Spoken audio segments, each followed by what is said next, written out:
नमस्कार मैत्रिणींनो, गावरानी बेस्ट चॅनलवर आपलं स्वागत आहे। आज आपण करणार आहोत उपवासाचा बटाट्याचा शिरा। त्याच्यासाठी लागणारं साहित्य आहे तूप लागणार आहे अर्धी वाटी, इकडं दूध घेतलेले आहे आपण 1 वाटी, बटाट्याचा किस आहे, उकडून बटाट्याचा किस 1 वाटी आहे, अर्धी वाटी गूळ आहे आणि अर्धी वाटी आपल्याला राजगिऱ्याचं पीठ आहे। आता आपण आधी राजगिरा पीठ भाजून घेणार आहोत आणि त्यानंतर किसलेला जो आपल्याला उकडलेला बटाटा आहे तो आपल्याला परत परतून घ्यायचा आहे। तो चांगला परतला गेला पाहिजे, त्याच्यामुळे आपल्याला मंद आचेवरच हा भाजायचा आहे। याच्यात गुठळी होणार नाही आपण, त्यामुळे सारखं आपल्याला चाळत राहायचं आहे।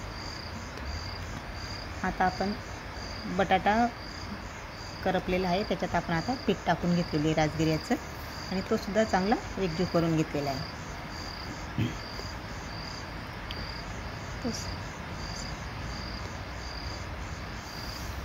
आणि उपवासासाठी रोज भगर आणि खिचडी खाण्यापेक्षा थोडासा वेगळा पदार्थ बनवला तर मग घरातही सगळ्यांना खावासा वाटतो।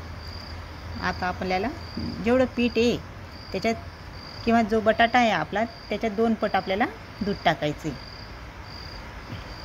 आता दूध टाकून सारखं एकजीव करून घेणार आहोत। गॅस आपला मंद आचेवरच आहे। आता अर्धी वाटी आपल्याला किंवा 2 चमचे गूळ टाकून घेणार आहोत। कमी जास्त गोड आपल्यावर पण आहे, आपल्याला जास्त गोड लागत असेल तर आपण थोडीशी साखरही टाकू शकतो।